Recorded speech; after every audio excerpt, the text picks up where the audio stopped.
ఆ వ్యక్తి మేల్కొన్నప్పుడు ముందు రోజు రోడ్డు ప్రమాదంలో మరణించిన తన ప్రేయసి తన పక్కన ఉండటం చూసి ఆశ్చర్యపోయాడు. ప్రియమైన వారిని కోల్పోయిన బాధ ఒక భయానక కలలా అనిపించింది. తన ప్రేమను ఆమెకు ఉత్సాహంగా వ్యక్తం చేశాడు. కాని ఆమె నిన్న చెప్పిన మాటలనే మళ్లీ చెప్పడం గమనించాడు. అనుకోకుండా నిన్న వేసుకున్న కోటును మళ్లీ వేసుకున్నాడు. వెంటనే గుర్తు వచ్చి మార్చేశాడు. ఒక్కసారిగా ఏదో గుర్తొచ్చి వెంటనే వంటగదికి పరుగెత్తాడు. ఈసారి ఆమెకు కాఫీ పాత్రతో కాలిన ప్రమాదం జరగలేదు. కాని కొన్ని క్షణాలకే అది మళ్లీ జరిగింది. ఆ వ్యక్తి కొంచెం భయపడ్డాడు. వారు బయటకు వెళ్లినప్పుడు నిన్న ఒక పాస్పై కాఫీ పోసి ఆమె బట్టలు మురికైందని గుర్తుపెట్టుకుని ఆ ప్రమాదాన్ని తప్పించేందుకు వారు పక్క మలుపు తిరిగారు. అయినప్పటికీ అదే వ్యక్తిని మళ్లీ కలిశారు. ఆమెను రక్షించేందుకు అతను ప్రయత్నించాడు. కాని ఈసారి మరో వ్యక్తి ఆమె బట్టలపై కాఫీ పోశాడు. అతనికి భవిష్యత్తులో జరగబోయే సంఘటనల భయం పెరిగింది. నీ దగ్గర ఒక రోజే మిగిలి ఉంటే నువ్వు ఏమి చేస్తావు? ఇది తేలికైన ప్రశ్న. నేను దానిని నీతో గడుపుతాను. ఆ మనిషి తన ప్రేయసిని ఒక తవేర్నాకు తీసుకెళ్లాడు. అక్కడ తొలిసారిగా తన మరణించిన కుటుంబం గురించి మాట్లాడాడు. ఆమె తన చేతిని మృదువుగా పట్టుకుని అతనికి ఓదార్చింది. ఆ హడావిడి ప్రయాణం వారి మధ్య బంధాన్ని మరింత బలపరిచింది. కాని ఆమె తిరిగి రావడాన్ని ఎంచుకుంది. ఆ రాత్రి ఆమె కొన్నేళ్లుగా సిద్ధమవుతున్న కాన్సర్ట్ ఉంది. అది ఆమె జీవిత లక్ష్యం. ఇల్లు చేరుకున్న తర్వాత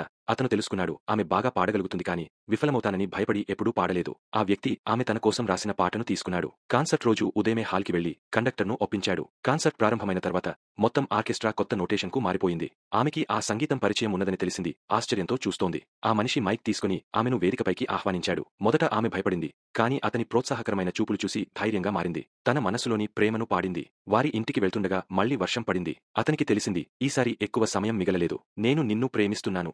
నన్ను ప్రేమిస్తున్నావా? అవును.